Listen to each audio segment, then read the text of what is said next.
My name is Omar, and I served in Iraq from 2003 to 2004. I was in the Army. My job in the Army was infantry.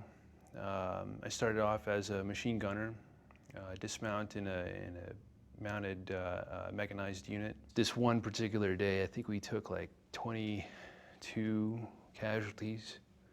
That was pretty intense.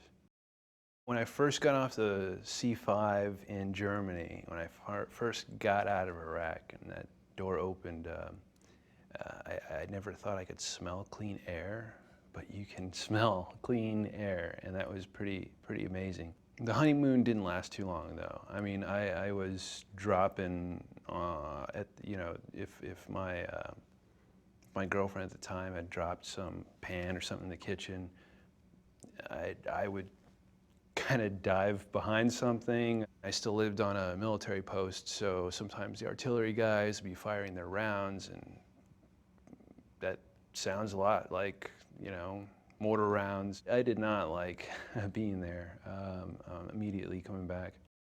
I had hurt my back, and it kept getting worse. It didn't ever get better. I had this girlfriend, a German girl, who I'd kind of met, before I deployed. The marriage was really nice at first, but I was still in a very go kind of mentality. I felt like I was doing it all for her, but she didn't ever feel that that was the case. It was that I was always out doing stuff, and I wouldn't understand why she wouldn't understand that.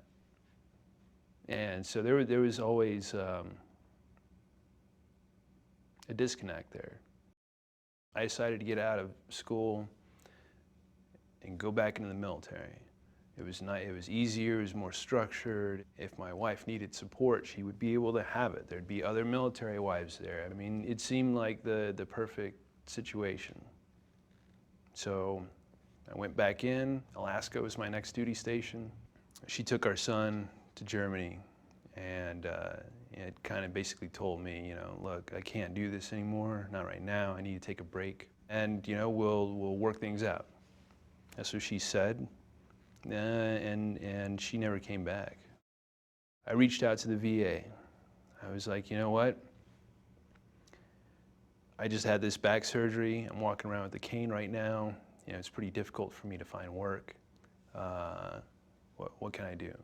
They're like, hey, why don't you, you did get injured in the military, why don't you try vocational rehabilitation? So I started working with a VA counselor there, an education counselor, and slowly I got enrolled at the University of Alaska in Fairbanks. But in the back of my mind, I still had to work through a lot of the issues that I had from before. The times where I really started reaching out to the VA for mental health was actually when I moved down here to San Francisco. You really do have to hash out what has happened. Go back, write about it, write about it again, read it 30 times.